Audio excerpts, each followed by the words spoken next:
Welcome back to the Global Business Report here on Arise News. Software engineering talent is one of the most in-demand skills in the global labor force today. There's a gap, however, between the availability of this talent in the developing and the developed world. Here in Nigeria, the smartest people in the tech space are taking it upon themselves to close that gap. A Borderless Development Hub is a quarterly and biannual developers cipher program by Comsotech and CryptoSmart aimed at teaching Africans for free, who have the passion, character, and the will to become tech developers in the blockchain and general IT space. Karla Obakpolor, who is the founder of CryptoSmart and the lead partner at Borderless, joins us to discuss. Did I mispronounce your name? Yeah, you did. Okay, help me out.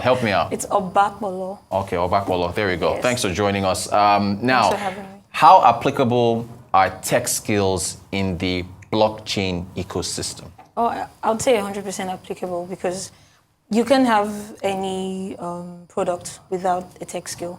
Whatever Web3 products that you are creating would have a client side, it will have the developer side.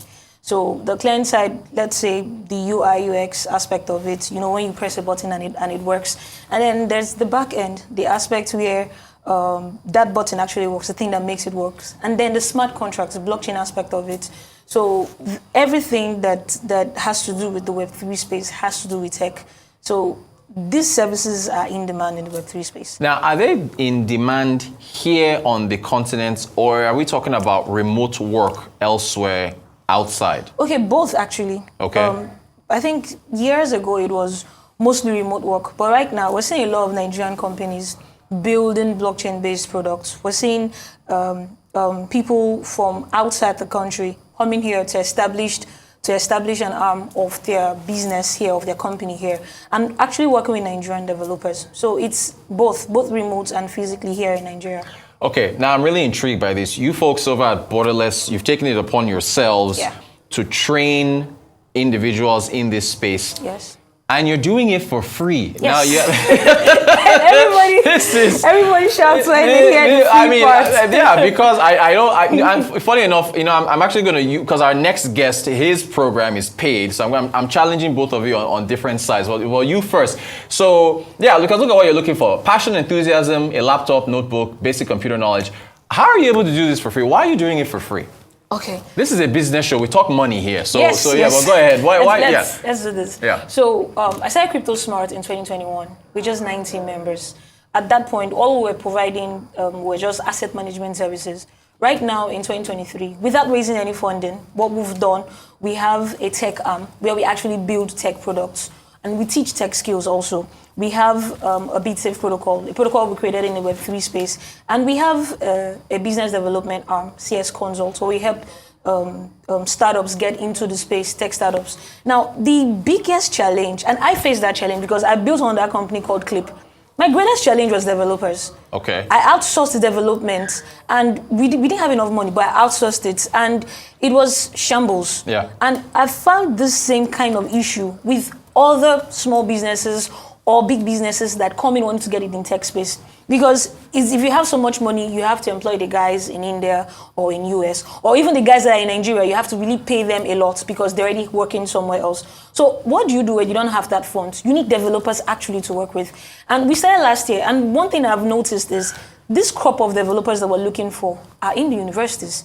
They're the young people who are either just fresh out of college or just got into college and are interested in the tech and have the time to put in, but they don't have the money.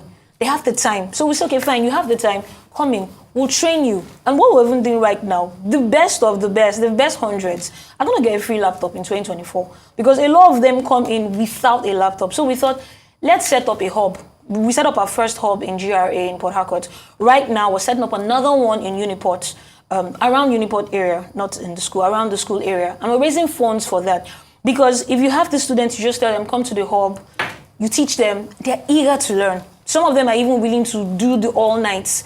So let's say we have classes 12 a.m. in the morning, it's probably like 4 a.m. You go and sleep, prepare for your next class in school. So the reason we're doing this is because there's a dearth, a big gap in the development area in Nigeria. And that's why you find out that in the Web3 space, a lot of us are users. How many products that are coming out of Nigeria that the world is actually using. The exchanges, which big exchange is owned by an African person or by a Nigerian? Which big DeFi platform is owned by a Nigerian? They're all owned by these guys, and then they make us users. Just for our viewers, because you're a high tech, but DeFi is decentralized finance. Decentralized finance. Okay, keep going. So so you're saying who's owning this and that? So all of this, a lot of these platforms come in, make us users. We use the platforms. Even the infrastructures that we build on are created by them. Okay. And it's not like we can't do this. We can do it. We just need to put the funds to support programs like this so that more young people can learn. So the skills are there. You'd get them to teach, and so you don't have to pay them, and then they're compensated with something else, a laptop or whatever later on. So that's your model. That's our model. Now, how we raise funds, and that's how we pay the. Is that sustainable? Is that sustainable? The funding model that you have now, where you're basically it's crowdfunding. Yes, it's crowdfunding. So it's sustainable. Yes, it's sustainable because we're not just as a company, CryptoSmart. We make our own profits. So it's our tech not for profit. So we first fund before even others come into fund. What do you make of school? I keep asking everyone this question. Yeah, school curriculums as they are now for computer science, private schools, public schools. What do you make of it with what you are teaching right now in the blockchain Web3 space and so on? The problem is not the curriculum. The problem is the practicality of it. Okay. Computer science is not something that you just read. You have to do. Right. So the schools don't provide the environment to do.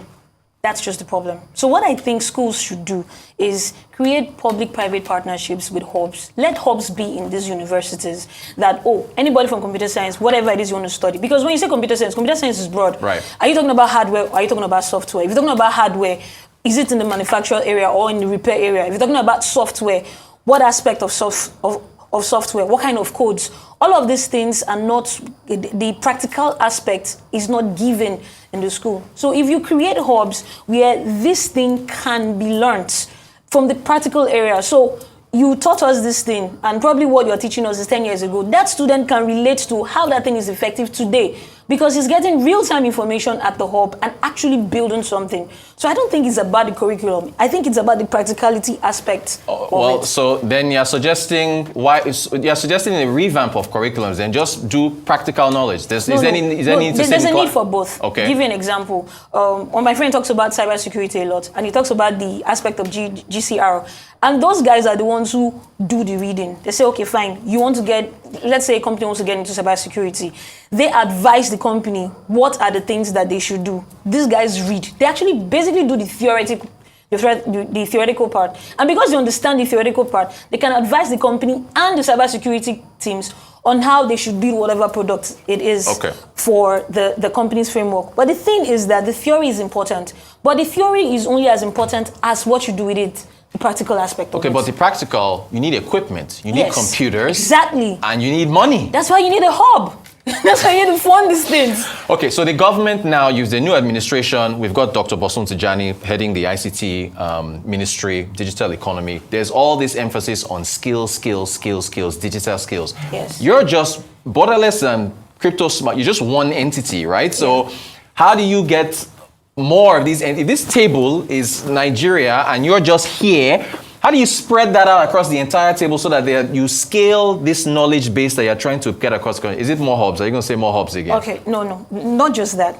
Now, I would say something that I said at the NITSDA blockchain policy hearing dialogue that we had a while ago in Lagos. And I was speaking with Nita, and I was saying that one of the problems that we had with the blockchain scholarship thing that they did, because Borderless was the lead mentor for Rivers State. One of the challenge that we had was first the method of entry. So you want to do blockchain scholarships to people in Nigeria, to young people in Nigeria, and you don't give an age gap. You don't say, okay, people below 30 are the ones that are eligible for this. You make it open, and then we had mommies and daddies coming in to want to learn blockchain technology when we know they would not have the time for that. We had people who had businesses, who had 4 children already. They wouldn't have the time to give to learning this technology. So the entry process was an issue. So identify a generation that you want to teach this thing. The next thing is decentralize the training. Walk through the hubs. What happened was they were having virtual classes and making the physical classes the follow-up. It should be the other way. It should be the physical classes are the main thing, and then the virtual classes are the follow-up. Because you would have people who didn't know anything about tech come in, and they're not going to understand you just sharing a screen and showing them what to do. You have to do the on-ground work, and that on-ground work is working through the hubs. I usually say that 10, 20 years ago, the CSRO for most of our banks should have been setting up tech hubs and running them, paying for people to teach the students. So we won't have the issues that we have now where we're saying, oh, there's a lot of brain drain, people are leaving the banking industry, the IT techs are leaving and going outside the country. And, we find those issues with the apps shutting down and all that stuff. If the CSRO for the commercial banks were setting up tech hubs 10 years ago, 20 years ago, then we wouldn't be robust right now. Exactly. So I think we're coming in late, but it's still fine. Better late than never. Exactly. Better late than never. At least we're coming in, but let's do it right.